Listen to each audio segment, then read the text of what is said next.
ওসমান হাদি গুলিবিদ্ধ হয়েছেন। আমরা জানি তিনি ঢাকা ৮ নির্বাচনী এলাকায় স্বতন্ত্র নির্বাচন করছেন এবং এক ধরনের অভিনব প্রচারণা আমি প্রায় দেখি তিনি ফেসবুকে আপলোড করেন, কোনো পোস্টারিং করছেন না, তিনি নিজে যান, ফজরের নামাজের পর থেকে বিভিন্ন অলিতে গলিতে ঘুরে বেড়ান। খুবই মর্মান্তিক ঘটনা এবং সোফার আমরা যা জানতে পেরেছি, পত্রপত্রিকায় দেখলাম তার গুলি বাম কানের নিচে বিদ্ধ হয়েছে। এটা খুবই ডেঞ্জারাস জায়গা এবং চিকিৎসকরাও বলছেন তার অবস্থা আশঙ্কাজনক। প্রাথমিকভাবে আমরা হাদির জন্য প্রার্থনা করি, আমরা আন্তরিকভাবে প্রার্থনা করি হাদি ফিরে আসবেন এবং খুব খারাপ কিছু হবে না।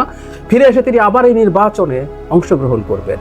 তিনি যে নতুন ধরনের রাজনীতি দেখাতে চাইছেন, সে রাজনীতির সাথে বিশেষ করে প্রচারণার নতুন ধরন শুধু না, তার রাজনীতির যে ধরন আছে তার সাথে আমাদের অনেকের দ্বিমত থাকতে পারে। আমার নিজেরও দ্বিমত আছে, তার প্রকাশভঙ্গির সাথে অনেকের দ্বিমত থাকতে পারে, আমারও আছে।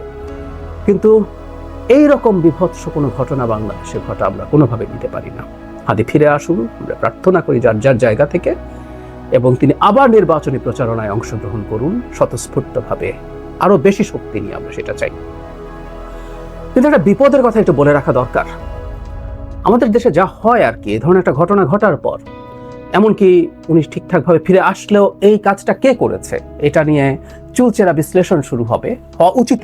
এটা ভয়ঙ্কর একটা ঘটনা। কিন্তু আমরা এমন কিছু যাতে না করি আমাদের দেশে এই মুহূর্তে ক্রিয়াশীল যেসব রাজনৈতিক দল এবং শক্তি আছে, স্টেক হোল্ডার্স আছে, তাদের মধ্যে কোনো ভয়ঙ্কর সংকট তৈরি হয়। এই সংকটটা তৈরির চেষ্টাও বিভিন্ন জায়গা থেকে হবে। মানে ওসমান হাদির ওপরে এই হামলা আসলে কোন দিক থেকে হতে পারে? আমরা যদি ওসমান হাদির বক্তব্য কর্মকাণ্ড দেখার চেষ্টা করি, তিনি এই গণ অভ্যুত্থানের খুবই গুরুত্বপূর্ণ ভূমিকা পালন করেছেন।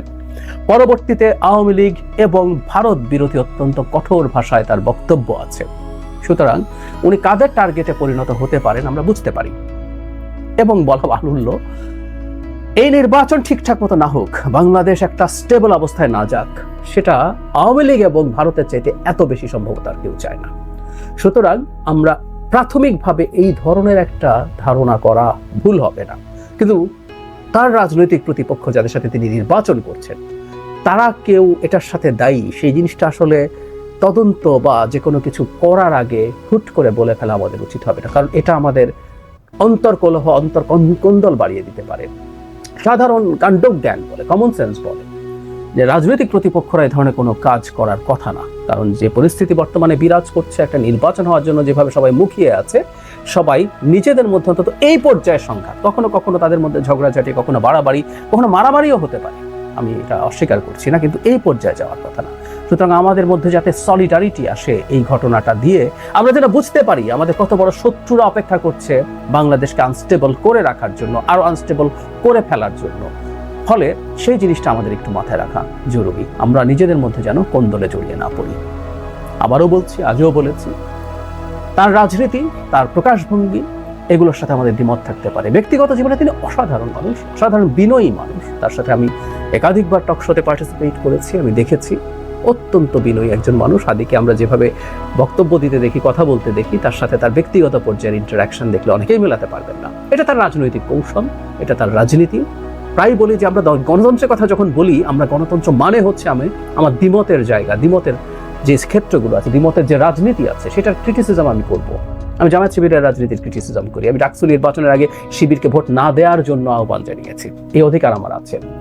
কিন্তু তারা যখন জিতেছে আমি তাদেরকে অভিনন্দনও জানিয়েছি। ঠিক একইভাবে ওসমান হাদির যে রাজনীতি, এক ধরনের ডানপন্থী পপুলিস্ট রাজনীতি, আমরা এভাবে যদি এটাকে ডিফাইন করি, এটা একটা গ্লোবাল ট্রেন্ড। হাদি আসলে সেটারই একটা প্রোডাক্ট বলে আমি মনে করি। এই থিওরিটিক্যাল আলোচনা আরেকদিন করব। তার সাথে আমাদের দ্বিমতের পরও তার অধিকার, তার রাজনীতি, সেটা রাজনীতি করার অধিকার, সেই জিনিসগুলোর খুবই পক্ষে থাকবো।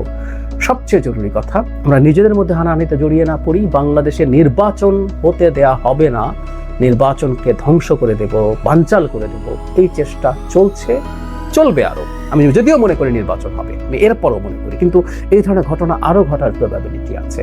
আমাদের নিজেদের মধ্যে যাতে আমরা বিবাদে না জড়িয়ে পড়ি, শুরুতেই বলেছি কারা আসলে এটা করতে পারে, তাদের ব্যাপারে যেন আমরা আরো বেশি সতর্ক থাকি। আবারও কয়েকবার বলা হলো, আমাদের গভীর থেকে, অন্তরের গভীর থেকে আমি চাইছি, প্রার্থনা করছি, হাদি ফিরে আসুন, শক্তিশালীভাবে ফিরে আসুন, সুস্থভাবে ফিরে আসুন। আবার তার স্টাইলের প্রচারণা, এটা একটা অসাধারণ নজির।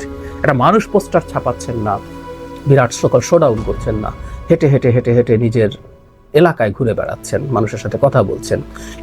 এই রকম প্রচারণায় আমরা ভবিষ্যতে চাই, যেখানে কোটি কোটি টাকা ছাড়াও একজন মানুষ নির্বাচিত হতে পারেন।